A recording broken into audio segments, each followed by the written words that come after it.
ਦੇ ਮਾਲਕ ਸਾਹਿਬ ਸਤਿਗੁਰੂ ਸ਼੍ਰੀ ਗੁਰੂ ਗ੍ਰੰਥ ਸਾਹਿਬ ਜੀ ਦੀ ਪਾਵਨ ਪਵਿੱਤਰ ਹਜ਼ੂਰੀ ਅੰਦਰ ਸ਼ੋਭਾਇਮਾਨ ਗੁਰੂ ਰੂਪ ਗੁਰੂ ਪਿਆਰੀ ਖਾਲਸਾ ਸਾਧ ਸੰਗਤ ਜੀ, ਵਡਭਾਗੀ ਜੀਵ ਹਾਂ ਜਿਨ੍ਹਾਂ ਨੂੰ ਸੰਧਿਆ ਦੇ ਵੇਲੇ ਸਜੇ ਹੋਏ ਦੀਵਾਨ ਵਿੱਚ ਮਿਲ ਬੈਠ ਕੇ ਗੁਰੂ ਨਾਨਕ ਸਾਹਿਬ ਮਹਾਰਾਜ ਜੀ ਦਾ ਪਾਵਨ ਗੁਰ ਇਤਿਹਾਸ ਸਰਵਣ ਕਰਨ ਦਾ ਸੁਭਾਗ ਸਮਾਂ ਪ੍ਰਾਪਤ ਹੋਇਆ ਹੈ।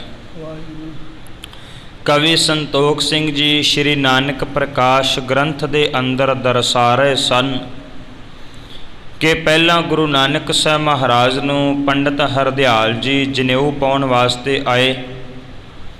ਸਤਿਗੁਰੂ ਨੇ ਪੰਡਤ ਹਰਦਿਆਲ ਦੇ ਸਮੇਤ ਜਿੰਨੇ ਵੀ ਉੱਥੇ ਪੁਜਾਰੀ ਔਰ ਛਤਰੀ ਕੁਲ ਦੇ ਲੋਕ ਬੈਠੇ ਹੋਏ ਸਨ, ਉਹਨਾਂ ਨੂੰ ਆਪਣਾ ਪਾਵਨ ਉਪਦੇਸ਼ ਬਖਸ਼ਿਸ਼ ਕੀਤਾ। ਮਹਾਰਾਜ ਨੇ ਕਿਹਾ ਕਿ ਆ ਦੁਨਿਆਵੀ ਧਾਗਾ ਪਾਉਣ ਦੀ ਬਜਾਏ ਜੇਕਰ ਤੁਸੀਂ ਮੇਰੇ ਮਨ ਦੇ ਉੱਪਰ ਗੁਣਾ ਰੂਪੀ ਧਾਗਾ ਪਾ ਦੇਵੋ ਤੇ ਮੈਂ ਉਹ ਪਵਾ ਲਵਾਂਗਾ, ਪਰ ਇਹ ਕੇਵਲ ਤਨ ਨਾਲ ਸੰਬੰਧਿਤ ਧਾਗਾ ਜਿਹੜਾ ਇਹ ਮੈਂ ਨਹੀਂ ਪਵਾ ਸਕਦਾ। ਫਿਰ ਗੁਰੂ ਨਾਨਕ ਸਾਹਿਬ ਮਹਾਰਾਜ ਜੀ ਮੱਝੀਆਂ ਚਾਰਨ ਵਾਸਤੇ ਗਏ। ਕਵੀ ਸੰਤੋਖ ਸਿੰਘ ਜੀ ਆਖਦੇ ਨੇ ਕਿ ਇੱਕ ਦਿਨ ਮੱਝੀਆਂ ਜਿਹੜੀਆਂ ਉਹ ਕਿਸੇ ਜ਼ਿਮੀਂਦਾਰ ਦੇ ਖੇਤ ਵਿੱਚ ਵੜ ਗਈਆਂ। ਉਹਨੇ ਆਪਣਾ ਉਜੜਿਆ ਹੋਇਆ ਖੇਤ ਵੇਖ ਕੇ ਰਾਏ ਬੁਲਾਰ ਦੇ ਕੋਲ ਜਾ ਕੇ ਸ਼ਿਕਾਇਤ ਕੀਤੀ। ਜਦੋਂ ਰਾਏ ਬੁਲਾਰ ਦਾ ਨੌਕਰ ਵੇਖਣ ਵਾਸਤੇ ਆਇਆ ਤੇ ਖੇਤ ਜਿਹੜਾ ਹੈ ਪਹਿਲਾਂ ਦੀ ਤਰ੍ਹਾਂ ਹਰਿਆ ਭਰਿਆ ਸੀ, ਬਲਕਿ ਗੁਰੂ ਨਾਨਕ ਸਾਹਿਬ ਮਹਾਰਾਜ ਸਾਨੂੰ ਦਰਸਾ ਰਹੇ ਨੇ ਕਿ ਹੇ ਮਨੁੱਖ, ਤੇਰੇ ਅੰਦਰ ਵੀ ਇੱਕ ਖੇਤ ਹੈ। ਤੇਰੇ ਅੰਦਰ ਵਾਲਾ ਖੇਤ ਜਿਹੜਾ ਹੈ ਉਹਨੂੰ 5 ਵਕਾਰ ਦਿਨ ਰਾਤ ਲੁੱਟੀ ਜਾ ਰਹੇ ਹਨ, ਉਜਾੜੀ ਜਾ ਰਹੇ ਹਨ, ਪਰ ਇਹ ਜਿਹੜਾ ਮਨੁੱਖ ਹੈ ਇਹਨੂੰ ਸਮਝਣ ਵਾਸਤੇ ਤਿਆਰ ਹੀ ਨਹੀਂ ਹੈ। ਸਤਿਗੁਰੂ ਸਾਨੂੰ ਆਖ ਰਹੇ ਨੇ ਕਿ ਸਿੱਖਾ, ਆਪਣੇ ਅੰਦਰ ਦੇ ਖੇਤ ਨੂੰ ਬਚਾਉਣ ਦਾ ਯਤਨ ਕਰ। ਅੱਜ ਦੀ ਇਤਿਹਾਸ ਦੀ ਲੜੀ ਦੇ ਅੰਦਰ ਕਵੀ ਸੰਤੋਖ ਸਿੰਘ ਜੀ ਗੁਰੂ ਨਾਨਕ ਸਾਹਿਬ ਮਹਾਰਾਜ ਜੀ ਦਾ ਅਗਲੇਰਾ ਇਤਿਹਾਸ ਦਰਸਾਉਣਗੇ। ਸਤਿਗੁਰੂ ਗੁਰੂ ਨਾਨਕ ਸਾਹਿਬ ਮਹਾਰਾਜ ਨੂੰ ਦੇਖਣ ਵਾਸਤੇ ਘਰ ਦੇ ਵਿੱਚ ਇੱਕ ਵੈਦ, ਇੱਕ ਡਾਕਟਰ ਆਉਂਦਾ ਹੈ। ਮਹਾਰਾਜ ਉਸ ਵੈਦ ਨੂੰ ਕੀ ਉਪਦੇਸ਼ ਦਿੰਦੇ ਨੇ? ਕਵੀ ਸੰਤੋਖ ਸਿੰਘ ਜੀ ਸ਼੍ਰੀ ਨਾਨਕ ਪ੍ਰਕਾਸ਼ ਗ੍ਰੰਥ ਦੇ ਅੰਦਰ ਇਹ ਪਾਵਨ ਇਤਿਹਾਸ ਸਰਵਣ ਕਰਵਾ ਰਹੇ ਨੇ। ਇਤਿਹਾਸ ਦੀ ਲੜੀ ਦੇ ਨਾਲ ਜੁੜਨ ਵਾਸਤੇ ਆਪ ਸੰਗਤ ਰਸਨਾ ਤੋਂ ਉਚਾਰਨ ਕਰਿਓ। ਸਾਰੇ ਆਖਿਓ ਜੀ, ਸਤਨਾਮ ਵਾਹਿਗੁਰੂ ਸਾਹਿਬ ਜੀ।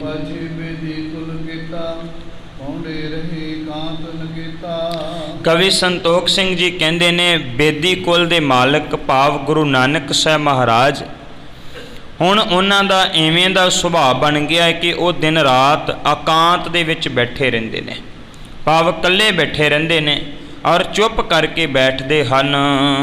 ਸੰਤ ਸਮਾਧੀ ਸੁਨੇ ਬਲੋਕਤ ਕਹਿ ਜਾਵੇ ਕਬ ਰਸ ਉਗਤ। ਕਵੀ ਸੰਤੋਖ ਸਿੰਘ ਜੀ ਕਹਿੰਦੇ ਨੇ, ਜਦੋਂ ਪਤਾ ਲੱਗਦਾ ਹੈ ਗੁਰੂ ਨਾਨਕ ਸਾਹਿਬ ਮਹਾਰਾਜ ਨੂੰ ਕਿ ਬਾਹਰ ਕੋਈ ਸੰਤ ਪੁਰਸ਼ ਆਇਆ ਹੈ, ਤੇ ਕਹਿੰਦੇ ਉਹਦੇ ਲਾਗੇ ਚਲੇ ਜਾਂਦੇ ਨੇ। ਘਰ ਛੱਡ ਕੇ ਕਦੇ ਸੰਤਾਂ ਦੇ ਕੋਲ ਜਾ ਕੇ ਬੈਠਦੇ ਹੈ ਤੇ ਕਦੀ ਫੇਰ ਆਣ ਕੇ ਘਰ ਦੇ ਵਿੱਚ ਬੈਠ ਜਾਂਦੇ ਨੇ, ਬਿਲਕੁਲ ਚੁੱਪ ਰਹਿੰਦੇ ਨੇ। ਸੰਤਾਂ ਦੀ ਸੰਗਤ ਵਿੱਚ ਕਿਤੇ ਕਿਤੇ ਜਾ ਕੇ ਆਇਆ ਕਰਦੇ ਹਨ। ਨਿਰੰਕਾਰ ਕੀ ਕੀਰਤ ਗਾਥਾ ਕਰੇ ਸੁਨੇਤ ਨਹੀਂ ਨਿਤ ਸਾਥਾ। ਕਵੀ ਸੰਤੋਖ ਸਿੰਘ ਜੀ ਕਹਿੰਦੇ ਨੇ ਕਿ ਜਿਹੜੇ ਰੱਬ ਦੇ ਪਿਆਰੇ ਸੰਤ ਹੈ ਨਾ, ਉਹਨਾਂ ਦੇ ਕੋਲ ਜਾ ਕੇ ਸਤਿਗੁਰੂ ਬੈਠਦੇ, ਤੇ ਜਿਹੜੇ ਆ ਸੰਤ, ਜਿਹੜੇ ਪਖੰਡੀ, ਜਿਹੜੇ ਆ ਧਰਮੀ ਲੋਕ ਹੈ, ਗੁਰੂ ਨਾਨਕ ਸਾਹਿਬ ਉਹਨਾਂ ਦੇ ਕੋਲ ਨਹੀਂ ਬੈਠਦੇ। ਤੇ ਫਿਰ ਕਵੀ ਸੰਤੋਖ ਸਿੰਘ ਜੀ ਕਹਿੰਦੇ ਨੇ, ਜਿਹੜੇ ਰੱਬ ਦੇ ਪਿਆਰੇ ਹਨ ਉਹਨਾਂ ਦੇ ਕੋਲ ਬੈਠ ਕੇ ਪ੍ਰੇਮ ਦੀਆਂ ਕਥਾ ਕਹਾਣੀਆਂ ਜਿਹੜੀਆਂ ਉਹ ਸਰਵਣ ਕਰਦੇ ਨੇ, ਉਹਨਾਂ ਦੇ ਕੋਲ ਜਾ ਕੇ ਰੱਬ ਦੀਆਂ ਗੱਲਾਂ ਕਰਦੇ ਨੇ। ਤੇ ਇਵੇਂ ਕਰਕੇ ਗੁਰੂ ਨਾਨਕ ਸਾਹਿਬ ਮਹਾਰਾਜ ਰੱਬ ਦੇ ਪਿਆਰਿਆਂ ਦੇ ਨਾਲ ਸੰਗਤ ਕਰਿਆ ਕਰਦੇ ਹਨ।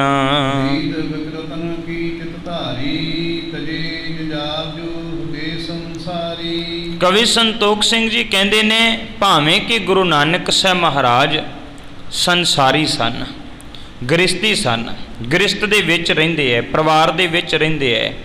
ਪਰਿਵਾਰ ਦੇ ਵਿੱਚ ਉਹਨਾਂ ਦੇ ਸਤਿਕਾਰਯੋਗ ਪਿਤਾ ਜੀ ਵੀ ਰਹਿੰਦੇ ਹੈ, ਮਾਤਾ ਜੀ ਵੀ ਰਹਿੰਦੇ ਹੈ, ਉਹਨਾਂ ਦੇ ਵੱਡੇ ਭੈਣ ਜੀ ਬੇਬੇ ਨਾਨਕੀ ਵੀ ਰਹਿੰਦੇ ਹੈ, ਚਾਚਾ ਕਾਲੂ ਜੀ ਵੀ ਲਾਲੂ ਜੀ ਵੀ ਰਹਿੰਦੇ ਹੈ।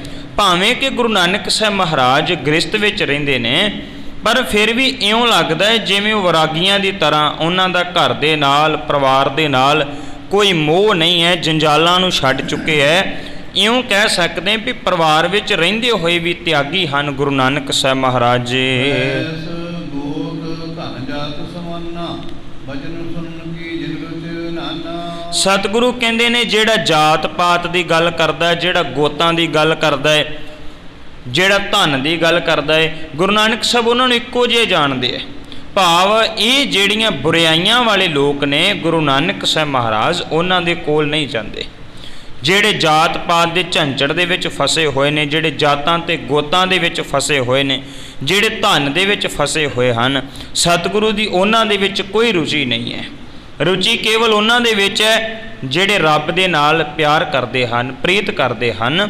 ਗੁਰੂ ਨਾਨਕ ਸਾਹਿਬ ਕੇਵਲ ਉਹਨਾਂ ਦੇ ਪਾਸ ਜਾ ਕੇ ਹੀ ਬੈਠਦੇ ਹਨ। ਐਸੇ ਪਾਸ ਆਨ ਕਰ ਸੋ, ਬਾਲਪਨ ਮੈਂ ਬਖੇਲਤ ਜਿਉ। ਸਤਿਗੁਰੂ ਕਹਿੰਦੇ ਨੇ ਗੁਰੂ ਨਾਨਕ ਸਾਹਿਬ ਮਹਾਰਾਜ ਜੀ ਜਿਹੜੇ ਹਨ ਉਹ ਬਚਪਨ ਦੇ ਵਿੱਚ ਜਿਨ੍ਹਾਂ ਦੇ ਕੋਲ ਬੈਠਿਆ ਕਰਦੇ ਸੀ, ਜਿਹੜੇ ਪਿਆਰ ਦੇ ਨਾਲ ਬੱਚੇ ਆਣ ਕੇ ਪਹਿਲਾਂ ਖੇਡਿਆ ਕਰਦੇ ਸੀ, ਜਿਨ੍ਹਾਂ ਦੇ ਨਾਲ ਬੜਾ ਜ਼ਿਆਦਾ ਸਨੇਹ ਸੀ ਗੁਰੂ ਨਾਨਕ ਸਾਹਿਬ ਮਹਾਰਾਜ ਦਾ, ਕਹਿੰਦੇ ਹੁਣ ਜਦੋਂ ਉਹ ਆਣ ਕੇ ਗੁਰੂ ਨਾਨਕ ਸਾਹਿਬ ਮਹਾਰਾਜ ਦੇ ਕੋਲ ਬੈਠਦੇ ਹਨ, ਉਦਾਸੀਨ ਬਿਨ ਕੋ ਤਵੇ ਐਸੇ, ਬਿਨਾ ਚਿਨਾਰੀ ਮਿਲ ਹੈ ਜੈਸੇ।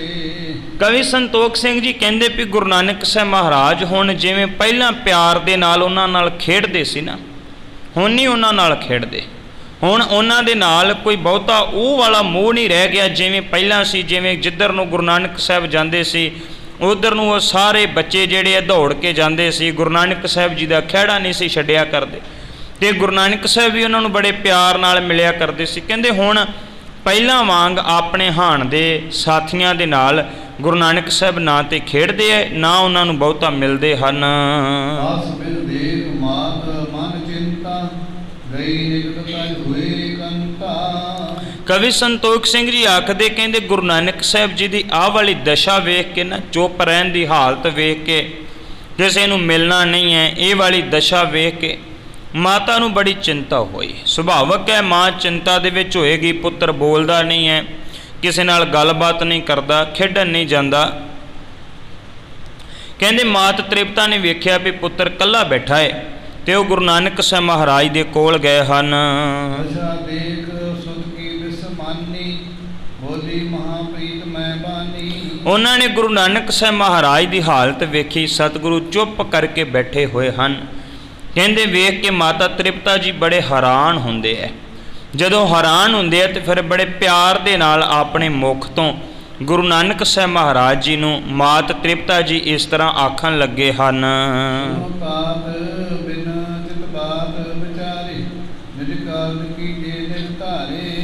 ਕਵੀ ਸੰਤੋਖ ਸਿੰਘ ਜੀ ਕਹਿੰਦੇ ਨੇ ਕਿ ਫਿਰ ਮਾਤਾ ਤ੍ਰਿਪਤਾ ਜੀ ਬੜੇ ਪਿਆਰ ਦੇ ਨਾਲ ਆਖਦੇ ਐ, ਕਹਿੰਦੇ ਪੁੱਤਰ ਸੁਣ ਮੇਰੀ ਗੱਲ, ਤੇ ਧਿਆਨ ਦੇ ਨਾਲ ਸੁਣੇ, ਕੋਈ ਕੰਮ ਕਰ ਕਰਿਆ ਕਰ, ਥੋੜਾ ਬਹੁਤਾ ਸੋਚਿਆ ਕਰ।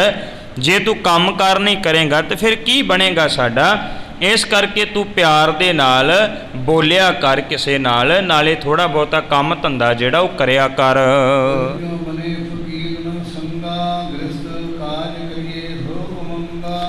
ਕਵੀ ਸੰਤੋਖ ਸਿੰਘ ਜੀ ਕਹਿੰਦੇ ਨੇ ਮਾਤਾ ਜੀ ਨੇ ਕਿਹਾ, ਕਹਿੰਦੇ ਨਾਨਕ ਪੁੱਤਰ ਕਿਉਂ ਫਕੀਰਾਂ ਦੇ ਨਾਲ ਜਾ ਕੇ ਰਲਿਆ ਫਿਰਦਾ ਹੈ, ਐਵੇਂ ਹਰ ਰੋਜ਼ ਫਕੀਰਾਂ ਦੇ ਕੋਲ ਸਾਧਾਂ ਦੇ ਕੋਲ ਜਾ ਕੇ ਬੈਠਾ ਰਹਿਣਾ।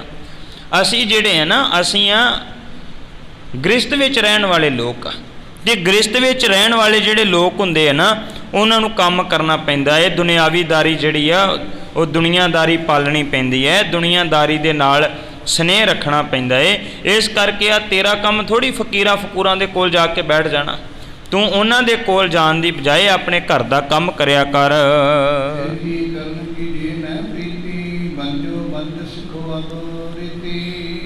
ਕਵੀ ਸੰਤੋਖ ਸਿੰਘ ਜੀ ਕਹਿੰਦੇ ਨੇ ਫਿਰ ਮਾਤ ਤ੍ਰਿਪਤਾ ਜੀ ਆਖਦੇ ਨੇ, ਕਹਿੰਦੇ ਪੁੱਤਰ ਦੇਖ, ਜੇ ਤੇਰਾ ਖੇਤੀ ਕਰਨ ਨੂੰ ਜੀ ਨਹੀਂ ਨਾ ਕਰਦਾ, ਤੇਰਾ ਚਿੱਤ ਨਹੀਂ ਕਰਦਾ ਵੀ ਤੂੰ ਖੇਤੀ ਨਾ ਕਰੇ, ਤੇ ਨਾ ਕਰ, ਕੋਈ ਗੱਲ ਨਹੀਂ। ਖੇਤੀ ਦੀ ਜਗ੍ਹਾ ਤੇ ਤੂੰ ਕੋਈ ਹੋਰ ਕੰਮ ਕਰ ਲੈ, ਕੋਈ ਵਪਾਰ ਕਰ ਲੈ। ਵਪਾਰ ਕਰ ਸਕਦੇ ਹਾਂ ਆਪਾਂ। ਜੇ ਤੇਰਾ ਨਹੀਂ ਧਿਆਨ ਖੇਤੀ ਕਰਨ 'ਚ ਤੇ ਜਿਹੜਾ ਕੰਮ ਤੂੰ ਕਵੇਂ ਉਹੀ ਕਰ ਲਾ, ਪਰ ਕੋਈ ਨਾ ਕੋਈ ਕੰਮ ਤੇ ਜ਼ਰੂਰ ਕਰਿਆ ਕਰ।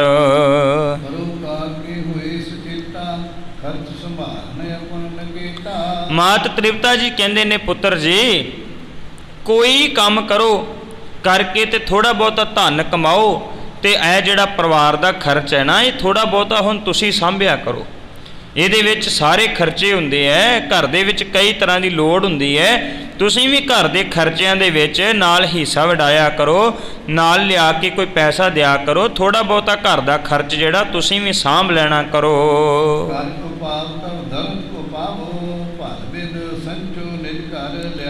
ਕਵੀ ਸੰਤੋਖ ਸਿੰਘ ਜੀ ਕਹਿੰਦੇ ਨੇ, ਮਾਤ ਤ੍ਰਿਪਤਾ ਜੀ ਕਹਿੰਦੇ ਨੇ, ਪੁੱਤਰ ਜੀ ਕੋਈ ਨਾ ਕੋਈ ਯਤਨ ਕਰੋ, ਕੋਈ ਢੰਗ ਤਰੀਕਾ ਵਰਤੋ ਜਿਹਦੇ ਨਾਲ ਕਮਾਈ ਆਵੇ ਘਰ ਦੇ ਵਿੱਚ, ਜਿਹਦੇ ਨਾਲ ਘਰ ਵਿੱਚ ਕੋਈ ਪੈਸਾ ਆਵੇ। ਤੇ ਧਨ ਕਮਾਈ ਕਰੋ, ਧਨ ਕਮਾਓਗੇ, ਪੈਸੇ ਇਕੱਠੇ ਕਰੋਗੇ ਤਾਂ ਕਿ ਸਾਡਾ ਪਰਿਵਾਰ ਚੱਲੇਗਾ। ਇਹ ਪੈਸੇ ਤੋਂ ਬਿਨਾਂ ਕਦੇ ਵੀ ਪਰਿਵਾਰ ਚੱਲ ਨਹੀਂ ਸਕਦਾ।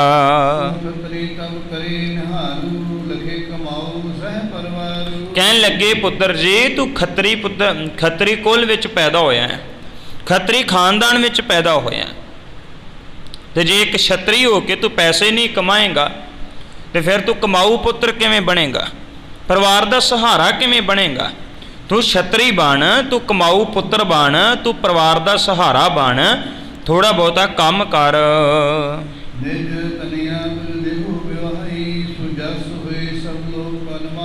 ਮਾਤਾ ਜੀ ਕਹਿੰਦੇ ਨੇ, ਕਹਿੰਦੇ ਪੁੱਤਰ ਨਾਨਕ ਦੇਖ, ਜੇ ਤੂੰ ਕਮਾਈ ਕਰੇਗਾ, ਪੈਸੇ ਲੈ ਕੇ ਆਵੇਂਗਾ, ਤੇ ਫਿਰ ਕੋਈ ਐਸਾ ਬੰਦਾ ਵੀ ਹੋਵੇਗਾ ਜਿਹੜਾ ਆਪਣੀ ਬੱਚੀ ਦਾ, ਆਪਣੀ ਧੀ ਦਾ ਵਿਆਹ ਤੇਰੇ ਨਾਲ ਕਰ ਦੇਵੇਗਾ।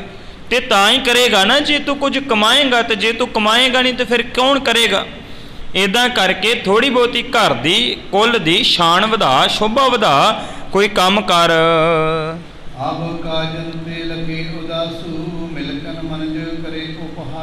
ਕਹਿਣ ਲੱਗੇ ਵੀ ਤੈਨੂੰ ਕੰਮ ਨਾ ਕਰਦਿਆਂ ਵੇਖ ਕੇ, ਉਦਾਸ ਜਿਹਾ ਵੇਖ ਕੇ, ਤੇ ਇੱਦਾਂ ਜਿਹੜਾ ਹੈ ਨਾ ਲੋਕੀ ਆਉਂਦੇ ਆ ਤੁਹਾਡੇ ਵੱਲ ਵੇਖਦੇ ਆ ਤੇ ਵੇਖ ਕੇ ਤੇ ਚਲੇ ਜਾਂਦੇ ਆ ਵੀ ਤੁਸੀਂ 24 ਘੰਟੇ ਹਰ ਵਕਤ ਉਦਾਸ ਹੋ ਕੇ ਬੈਠੇ ਰਹਿੰਦੇ ਹੋ, ਕੋਈ ਕੰਮ ਕਾਰ ਕਰਦੇ ਨਹੀਂ ਹੋ।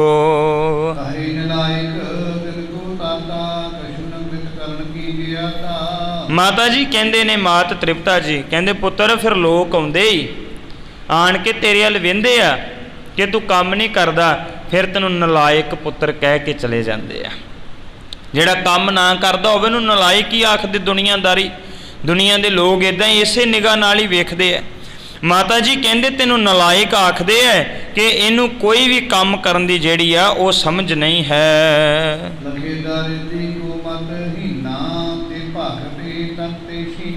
ਕਹਿੰਦੇ ਮਾਤਾ ਜੀ ਕਹਿੰਦੇ ਨੇ, ਕਹਿੰਦੇ ਨਾਨਕ ਪੁੱਤਰ, ਕੋਈ ਆਖਦਾ ਵੀ ਇਹਨਾਂ ਦੇ ਪੁੱਤਰ ਨਾਨਕ ਨੂੰ ਕੋਈ ਬਹੁਤੀ ਮੱਤ ਨਹੀਂ ਹੈ, ਤੇ ਕੋਈ ਇਹ ਆਖਦਾ ਹੈ ਵੀ ਇਹ ਸਰੀਰ ਪੱਖੋਂ ਬੜਾ ਕਮਜ਼ੋਰ ਹੈ, ਕਿਉਂਕਿ ਤੂੰ ਨਾ ਭੋਜਨ ਛਕਦਾ ਹੈ, ਨਾ ਕੋਈ ਕੰਮ ਕਰਦਾ, ਸਰੀਰ ਦਿਨੋਂ ਦਿਨ ਕਮਜ਼ੋਰ ਹੁੰਦਾ ਜਾਂਦਾ ਹੈ।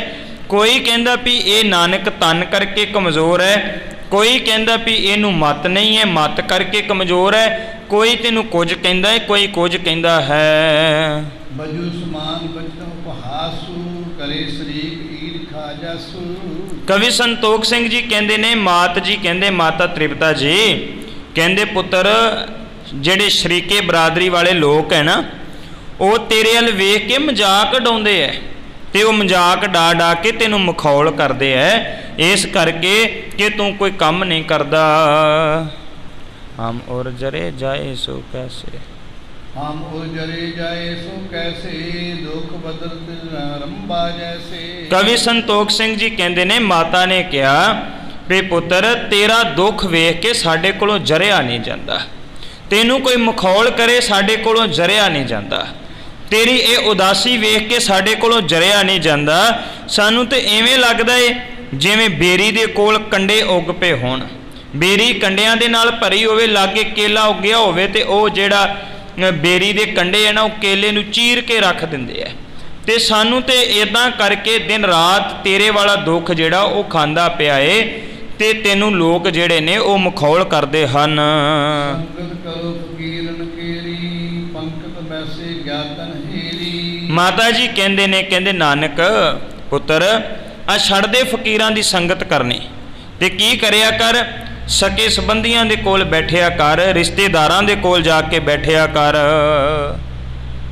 ਨਿਜ ਜੋ ਨਿਜ ਨਿਜ ਕਰੇ ਹੈ ਸੋ ਕਾਜਾ, ਜੋ ਤੁਮ ਕਰੋ ਤਾਲਾ ਤਾਤ ਲਹਿ ਲਾਜਾ।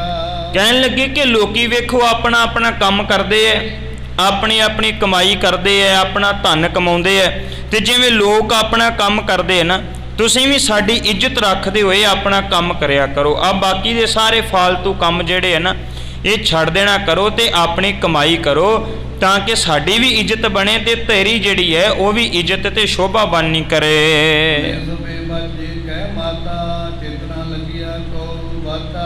ਕਹਿਣ ਲੱਗੇ ਕਿ ਮਾਤ ਤ੍ਰਿਪਤਾ ਜੀ ਦੀਆਂ ਸਾਰੀਆਂ ਗੱਲਾਂ ਗੁਰੂ ਨਾਨਕ ਸਾਹਿਬ ਮਹਾਰਾਜ ਨੇ ਸੁਣੀਆਂ ਨੇ, ਪਰ ਸਾਰੀਆਂ ਗੱਲਾਂ ਸੁਣਨ ਤੋਂ ਬਾਅਦ ਉਹਨਾਂ ਨੂੰ ਕੋਈ ਗੱਲ ਲੱਗੀ ਨਹੀਂ ਹੈ।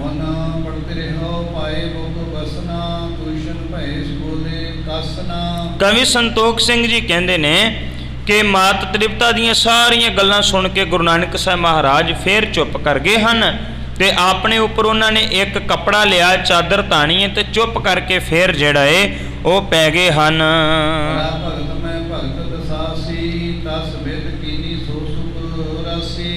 ਕਹਿਣ ਲੱਗੇ ਵੀ ਗੁਰੂ ਨਾਨਕ ਸਾਹਿਬ ਮਹਾਰਾਜ ਜੀ ਜਿਹੜੇ ਹਨ ਉਹਨਾਂ ਦੀ ਹਾਲਤ ਇਦਾਂ ਦੀ ਹੋ ਗਈ, ਸੁੱਖ ਦੇਣ ਵਾਲੇ ਗੁਰੂ ਨਾਨਕ ਸਾਹਿਬ ਮਹਾਰਾਜ ਜਿਹੜੇ ਹਨ ਇਦਾਂ ਕਰਕੇ ਜਿਹੜੇ ਆ ਉਹ ਭਗਤੀ ਦੇ ਵਿੱਚ ਖੁੱਭੇ ਹੋਏ ਹਨ। ਉਹਨਾਂ ਦੀ ਸੁਰਤ ਜਿਹੜੀ ਹੈ ਨਾ ਉਹ ਭਗਤੀ ਦੇ ਵਿੱਚ ਖੁੱਭੀ ਹੋਈ ਹੈ ਤੇ ਚੁੱਪ ਕਰਕੇ ਮਸਤ ਸੁਭਾਅ ਦੇ ਵਿੱਚ ਰਹਿੰਦੇ ਹਨ।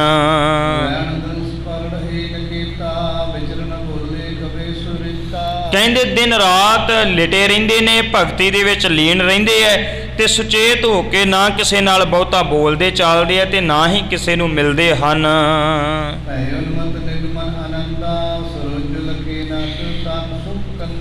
ਸਤਿਗੁਰੂ ਗੁਰੂ ਨਾਨਕ ਸਾਹਿਬ ਮਹਾਰਾਜ ਜੀ ਜਿਹੜੇ ਹਨ ਹਰ ਵੇਲੇ ਆਪਣੀ ਮਸਤੀ ਦੇ ਵਿੱਚ ਡੁੱਬੇ ਰਹਿੰਦੇ ਹਨ ਤੇ ਗੁਰੂ ਨਾਨਕ ਸਾਹਿਬ ਮਹਾਰਾਜ ਜੀ ਜਿਹੜੇ ਹਨ ਨਾ ਕਿਸੇ ਹੋਰ ਕੰਮ ਦੇ ਵਿੱਚ ਦਿਲਚਸਪੀ ਜਿਹੜੀ ਹੈ ਨਾ ਉਹ ਵੀ ਨਹੀਂ ਲੈਂਦੇ।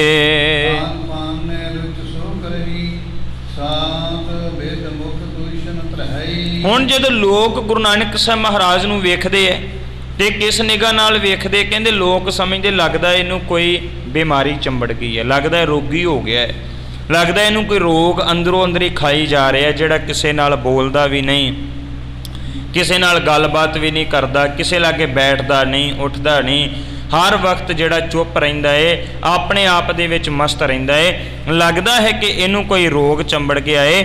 ਇਸੇ ਕਰਕੇ ਸ਼ਾਂਤ ਚਿੱਤ ਜਿਹੜਾ ਉਹ ਬੈਠਾ ਰਹਿੰਦਾ ਹੈ।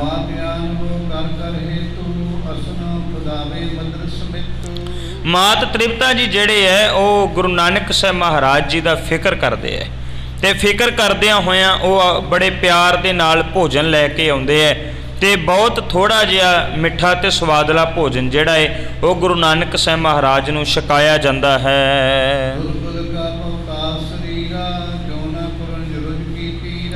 ਕਵੀ ਸੰਤੋਖ ਸਿੰਘ ਜੀ ਕਹਿੰਦੇ ਨੇ, ਕਹਿੰਦੇ ਮਾਤਾ ਜੀ ਆਖਦੇ, ਕਹਿੰਦੇ ਹੇ ਪੁੱਤਰ ਆ ਦੇਖ ਤੇਰਾ ਸਰੀਰ ਜਿਹੜਾ ਨਾ ਕਮਜ਼ੋਰ ਹੁੰਦਾ ਜਾ ਰਿਹਾ, ਤੂੰ ਕੁਝ ਖਾਂਦਾ ਨਹੀਂ ਹੈ ਤੇ ਇਹ ਗੱਲ ਦੱਸਣਾ ਕਰ ਵੀ ਜੇ ਤੈਨੂੰ ਕੋਈ ਰੋਗ ਹੈ, ਜੇ ਤੈਨੂੰ ਕੋਈ ਬਿਮਾਰੀ ਹੈ, ਜੇ ਤੈਨੂੰ ਕੋਈ ਪਰੇਸ਼ਾਨੀ ਹੈ ਤੇ ਉਹ ਮੈਨੂੰ ਵੀ ਦੱਸ ਦੇਣੀ ਕਰ।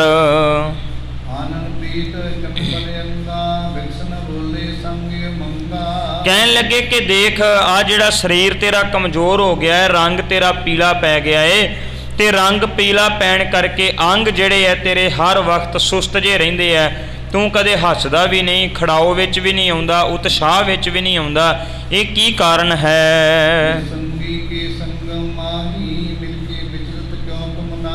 ਕਹਿਣ ਲੱਗੇ ਕਿ ਤੂੰ ਜਿਹੜੇ ਸੰਗੀ ਸਾਥੀ ਹੈ, ਤੇਰੇ ਦੋਸਤ ਮਿੱਤਰ ਹੈ, ਉਹਨਾਂ ਦੇ ਵੀ ਤੂੰ ਕੋਲ ਜਾ ਕੇ ਬੈਠਦਾ ਨਹੀਂ, ਉਹਨਾਂ ਦੇ ਨਾਲ ਜਾ ਕੇ ਤੂੰ ਗੱਲਬਾਤ ਵੀ ਨਹੀਂ ਕਰਦਾ, ਤੂੰ ਅੱਗੇ ਉਹਨਾਂ ਦੇ ਨਾਲ ਫਿਰਦਾ ਤੁਰਦਾ ਹੁੰਦਾ ਸੀ, ਹੁਣ ਤੂੰ ਉਹਨਾਂ ਦੇ ਨਾਲ ਜਾਂਦਾ ਵੀ ਨਹੀਂ ਹੈ। ਮਾਤਾ ਜੀ ਕਹਿੰਦੇ ਨੇ, ਕਹਿੰਦੇ ਪੁੱਤਰ ਨਾਨਕ ਦੇਖ ਤੂੰ ਇਕੱਲਾ ਹੀ ਬੈਠਾ ਰਹਿਣਾ ਹੈ, ਪਤਾ ਨਹੀਂ ਕੀ ਹਰ ਵਕਤ ਸੋਚਦਾ ਰਹਿਣਾ ਹੈ, ਕੋਈ ਥੋੜਾ ਬਹੁਤਾ ਮੋਹ ਕਰਿਆ ਕਰ, ਪਰਿਵਾਰ ਨਾਲ ਮੋਹ ਕਰਿਆ ਕਰ, ਆਲੇ ਦੁਆਲੇ ਨਾਲ, ਸੰਸਾਰ ਦੇ ਨਾਲ ਥੋੜਾ ਜਿਹਾ ਮੋਹ ਜਿਹੜਾ ਉਹ ਕਿਉਂ ਨਹੀਂ ਕਰਦਾ ਤੂੰ?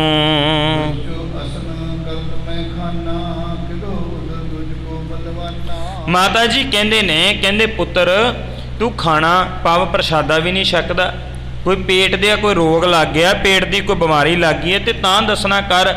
ਕਈ ਵਾਰ ਕਿਸੇ ਨੂੰ ਭੋਜਨ ਪਚਦਾ ਨਹੀਂ ਹੈ, ਉਹ ਪਚਦਾ ਨਹੀਂ ਤੇ ਉਹ ਖਾਂਦਾ ਨਹੀਂ। ਮਾਤਾ ਜੀ ਕਹਿੰਦੇ ਨੇ ਕਿ ਤੈਨੂੰ ਕਿ ਜੇ ਕੋਈ ਬਿਮਾਰੀ ਲੱਗ ਗਈ ਹੈ, ਪੇਟ ਦਾ ਕੋਈ ਰੋਗ ਲੱਗ ਗਿਆ ਤੇ ਉਹ ਵੀ ਦੱਸ ਦੇਣਾ ਕਰ, ਤੂੰ ਭੋਜਨ ਕਿਉਂ ਨਹੀਂ ਛਕਦਾ।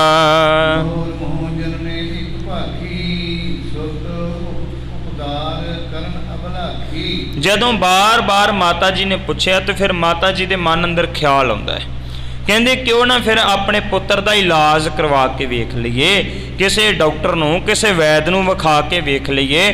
ਭੋਜਨ ਇਹ ਨਹੀਂ ਛਕਦਾ, ਚੁੱਪ ਹੀ ਰਹਿੰਦਾ ਹੈ, ਕਿਸੇ ਨਾਲ ਬੋਲਦਾ ਚਾਲਦਾ ਨਹੀਂ, ਕਿਸੇ ਨਾਲ ਖੇਡਦਾ ਨਹੀਂ, ਚੁੱਪਚਾਪ ਕਰਕੇ ਜਿਹੜਾ ਆਪਣੀ ਮਸਤੀ ਦੇ ਵਿੱਚ ਤੁਰਿਆ ਫਿਰਦਾ ਏ। ਕਿਉਂ ਨਾ ਫਿਰ ਨਹੀਂ ਤੇ ਕਿਸੇ ਵੈਦ ਨੂੰ ਜਿਹੜਾ ਉਹ ਪੁੱਛ ਲਈਏ, ਇਹਦਾ ਇਲਾਜ ਕਰਵਾ ਦਈਏ। ਕਵੀ ਸੰਤੋਖ ਸਿੰਘ ਜੀ ਕਹਿੰਦੇ ਨੇ ਕਿ ਫਿਰ ਜਦੋਂ ਮਾਤਾ ਜੀ ਮਨ ਅੰਦਰ ਖਿਆਲ ਕਰਦੇ ਕਿ ਪੁੱਤਰ ਕਿਤੇ ਬਿਮਾਰ ਨਾ ਹੋਵੇ, ਤੇ ਕਹਿੰਦੇ ਫਿਰ ਮਨ ਹੀ ਮਨ ਜਿਹੜਾ ਹੈ ਨਾ, ਕਵੀ ਸੰਤੋਖ ਸਿੰਘ ਜੀ ਤੇ ਕਹਿ ਰਹੇ ਨੇ ਵੀ ਦੇਵੀ ਦੇਵਤਿਆਂ ਦੀ ਆਰਾਧਨਾ ਕਰਦੇ। ਕਹਿੰਦੇ ਕਿ ਅਕਾਲ ਪੁਰਖ ਵਾਹਿਗੁਰੂ ਪ੍ਰਮਾਤਮਾ ਜਿਹੜਾ ਨਾ ਉਹਨੂੰ ਯਾਦ ਕਰਦੇ ਨੇ, ਚੇਤੇ ਕਰਦੇ। ਆਪਾਂ ਵੀ ਕੋਈ ਰੋਗੀ ਆ ਜਾਵੇ, ਘਰ ਵਿੱਚ ਕੋਈ ਮੁਸੀਬਤ ਆ ਜਾਵੇ, ਪ੍ਰਮਾਤਮਾ ਨੂੰ ਚੇਤੇ ਕਰੀਦਾ, ਖਿਆਲ ਕਰੀਦਾ, ਪ੍ਰਮਾਤਮਾ ਦਾ ਧਿਆਨ ਧਰੀਦਾ। ਇੱਦਾਂ ਹੀ ਕਰਕੇ ਮਾਤਾ ਤ੍ਰਿਪਤਾ ਜੀ ਹੁਣ ਪ੍ਰਮਾਤਮਾ ਨੂੰ ਯਾਦ ਕਰ ਰਹੇ ਹਨ।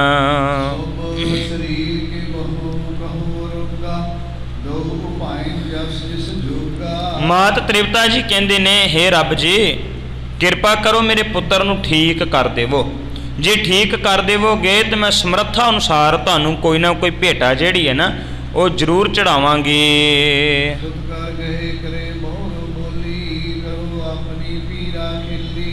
ਇੱਦਾਂ ਕਰਕੇ ਕਹਿੰਦੇ ਹੱਥ ਜੋੜ ਕੇ ਮਾਤ ਤ੍ਰਿਪਤਾ ਜੀ ਜਿਹੜੇ ਹਨ ਪਰਮਾਤਮਾ ਦੇ ਅੱਗੇ ਬੇਨਤੀ ਕਰ ਰਹੇ ਹਨ। ਇਸ ਪਰ ਮੈਂ ਕਰਿਓ ਇਲਾਜਾ ਵੈਦ ਬੁਲਾਏ ਬਿਲਕੁਲ ਬਿਨ ਆਜਾ। ਕਹਿਣ ਲੱਗੇ ਫਿਰ ਮਾਤਾ ਤ੍ਰਿਪਤਾ ਜੀ ਨੇ ਨਾ ਆਪਣੇ ਪੁੱਤਰ ਨਾਨਕ ਦਾ ਹੱਥ ਫੜ ਲਿਆ ਹੈ। ਹੱਥ ਫੜ ਕੇ ਪੁੱਛਦੇ, ਕਹਿੰਦੇ ਨਾਨਕ ਪੁੱਤਰ ਦੱਸ ਤੈਨੂੰ ਕੀ ਦੁੱਖ ਹੈ। ਮਸਤ ਪਈ ਬੇਦੀ ਗੁਰੂ ਨਾਥਾ ਉੱਤਰ ਨਾ ਦੇਖੋ ਜਨਨੀ ਮਾਤਾ। ਗੁਰੂ ਨਾਨਕ ਸਾਹਿਬ ਮਹਾਰਾਜ ਜੀ ਨੂੰ ਜਦੋਂ ਮਾਤ ਤ੍ਰਿਪਤਾ ਜੀ ਪੁੱਛ ਰਹੇ ਨਾ, ਕਹਿਣ ਲੱਗੇ ਦੱਸ ਪੁੱਤਰ ਤੇਰਾ ਇਲਾਜ ਕਰਵਾ ਦੇਵਾਂ, ਕਿਸੇ ਵੈਦ ਨੂੰ ਬੁਲਾ ਦੇਵਾਂ। ਤੇ ਕਵੀ ਸੰਤੋਖ ਸਿੰਘ ਜੀ ਕਹਿੰਦੇ ਗੁਰੂ ਨਾਨਕ ਸਾਹਿਬ ਮਹਾਰਾਜ ਚੁੱਪ ਹਨ, ਉਹਨਾਂ ਨੇ ਕੋਈ ਜਵਾਬ ਨਹੀਂ ਦਿੱਤਾ।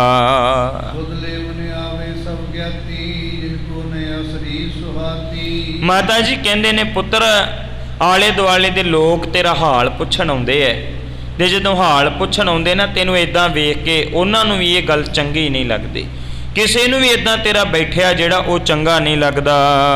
ਭੋਜਨ ਖਾਤ ਪੀਵਤ ਨੀਰੂ ਹੀਰਤ ਬੇਦੀ ਭਏ ਅਧੀਰੂ। ਕਹਿਣ ਲੱਗੇ ਕਿ ਨਾ ਤੁਸੀਂ ਭੋਜਨ ਛਕਦੇ ਹੋ, ਨਾ ਤੁਸੀਂ ਪਾਣੀ ਪੀਂਦੇ ਹੋ।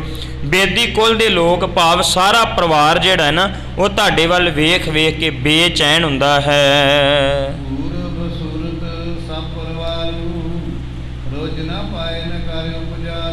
ਕਹਿਣ ਲੱਗੇ ਸਾਰਾ ਪਰਿਵਾਰ ਜਿਹੜਾ ਉਹ ਝੂਰਦਾ ਰਹਿੰਦਾ ਤੁਹਾਡੇ ਵੱਲ ਵੇਖ ਵੇਖ ਕੇ, ਨਾ ਤੇ ਤੁਹਾਡੇ ਰੋਗ ਦਾ ਕੋਈ ਪਤਾ ਲੱਗਦਾ ਹੈ ਤੇ ਨਾ ਹੀ ਕੀ ਹੋ ਰਿਹਾ ਹੈ, ਕੀ ਤੁਹਾਡਾ ਇਲਾਜ ਕਿਹੜਾ ਕਰਵਾਇਆ ਜਾਏ ਇਹਦੀ ਵੀ ਕੋਈ ਸਮਝ ਨਹੀਂ ਆ ਰਹੀ।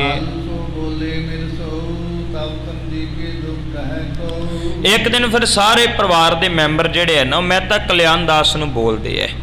ਕੀ ਬੋਲਦੇ ਹੈ? ਕਹਿਣ ਲੱਗੇ ਨਾਨਕ ਪੁੱਤਰ ਨੂੰ ਲੱਗਦਾ ਕੋਈ ਵੱਡਾ ਰੋਗ ਲੱਗ ਗਿਆ ਹੈ।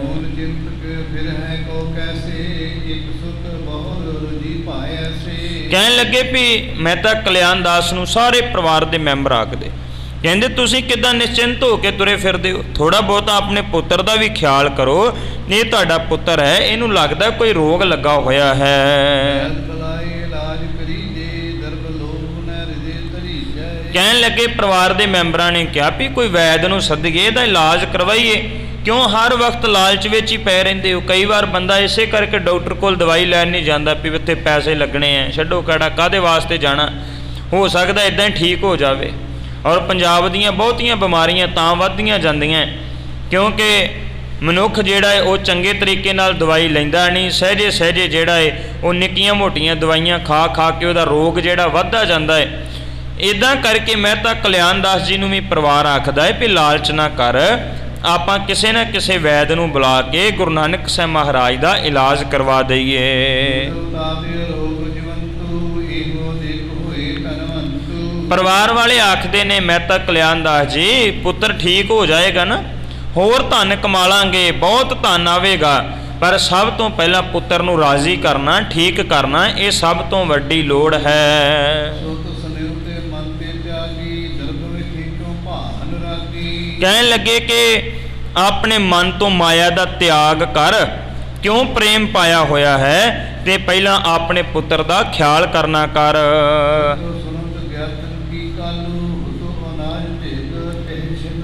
ਜਦੋਂ ਮਹਿਤਾ ਕਲਿਆਣ ਦਾਸ ਜੀ ਨੇ ਇਹ ਗੱਲ ਸੁਣੀ ਨਾ, ਤੇ ਗੱਲ ਸੁਣਦੇ ਸਾਰ ਮਹਿਤਾ ਕਲਿਆਣ ਦਾਸ ਜੀ ਉਸੇ ਵੇਲੇ ਇਹ ਦਲੀਲ ਉਹਨਾਂ ਨੂੰ ਚੰਗੀ ਲੱਗੀ। ਉਹਨਾਂ ਖਿਆਲ ਕੀਤਾ ਗੱਲ ਤੇ ਠੀਕ ਹੈ, ਇਲਾਜ ਕਰਵਾਉਣਾ ਚਾਹੀਦਾ ਹੈ। ਤੇ ਇਸੇ ਵਾਸਤੇ ਫਿਰ ਆਪਣੇ ਕੋਲ ਬੈਠੇ ਸਨ ਛੋਟੇ ਭਰਾਤਾ ਲਾਲੂ ਜੀ ਜਿਹੜੇ ਸਨ, ਉਹਨਾਂ ਵੱਲ ਵੇਖਿਆ ਹੈ।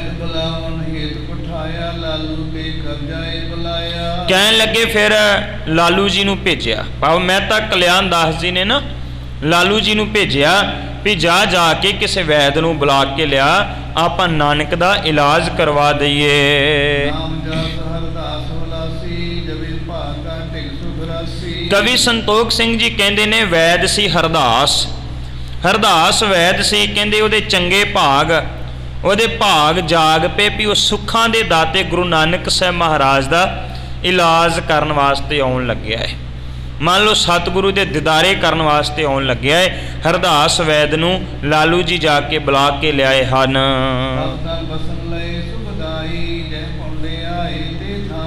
ਕਹਿਣ ਲੱਗੇ ਗੁਰੂ ਨਾਨਕ ਸਾਹਿਬ ਮਹਾਰਾਜ ਜੀ ਲੇਟੇ ਹੋਏ ਸਨ ਕੱਪੜਾ ਲੈ ਕੇ, ਤੇ ਉੱਥੇ ਵੈਦ ਜਿਹੜਾ ਹੈ ਉਹ ਆ ਜਾਂਦਾ ਹੈ ਗੁਰੂ ਨਾਨਕ ਸਾਹਿਬ ਮਹਾਰਾਜ ਜੀ ਦਾ ਇਲਾਜ ਕਰਨ ਵਾਸਤੇ।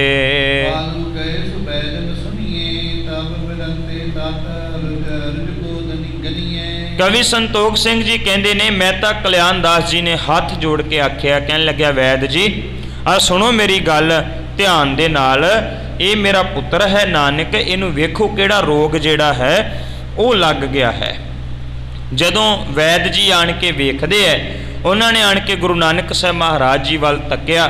ਫਿਰ ਗੁਰੂ ਨਾਨਕ ਸਾਹਿਬ ਮਹਾਰਾਜ ਜੀ ਉੱਠਣਗੇ, ਉੱਠ ਕੇ ਕਿਵੇਂ ਉਸ ਵੈਦ ਨੂੰ ਉਪਦੇਸ਼ ਦੇਣਾ ਕਰਨਗੇ।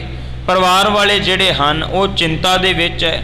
ਠੀਕ ਹੈ, ਗੁਰੂ ਗ੍ਰੰਥ ਸਾਹਿਬ ਮਹਾਰਾਜ ਦੇ ਪਾਵਨ ਬਾਣੀ ਦੇ ਵਿੱਚ ਇਹ ਪਾਵਨ ਪੰਕਤੀ ਆਉਂਦੀ ਹੈ, ਜਿਹਦੇ ਆਧਾਰ ਦੇ ਉੱਪਰ ਸਾਡੇ ਸਾਖੀਕਾਰਾਂ ਨੇ ਇਹ ਸਾਖੀ ਘੜੀ ਹੋਈ ਹੈ ਕਿ ਗੁਰੂ ਨਾਨਕ ਸਾਹਿਬ ਮਹਾਰਾਜ ਜੀ ਜਿਹੜੇ ਸਨ, ਉਹਨਾਂ ਨੂੰ ਜਦੋਂ ਵੈਦ ਵੇਖਣ ਵਾਸਤੇ ਆਉਂਦਾ ਹੈ ਤੇ ਉਸ ਤੋਂ ਬਾਅਦ ਉਹ ਗੁਰੂ ਨਾਨਕ ਸਾਹਿਬ ਮਹਾਰਾਜ ਨੇ ਉਪਦੇਸ਼ ਦਿੱਤਾ ਹੈ। ਇਹ ਇਤਿਹਾਸ ਦੀ ਲੜੀ ਕਵੀ ਸੰਤੋਖ ਸਿੰਘ ਜੀ ਸਾਨੂੰ ਦਰਸਾ ਰਹੇ ਸਨ।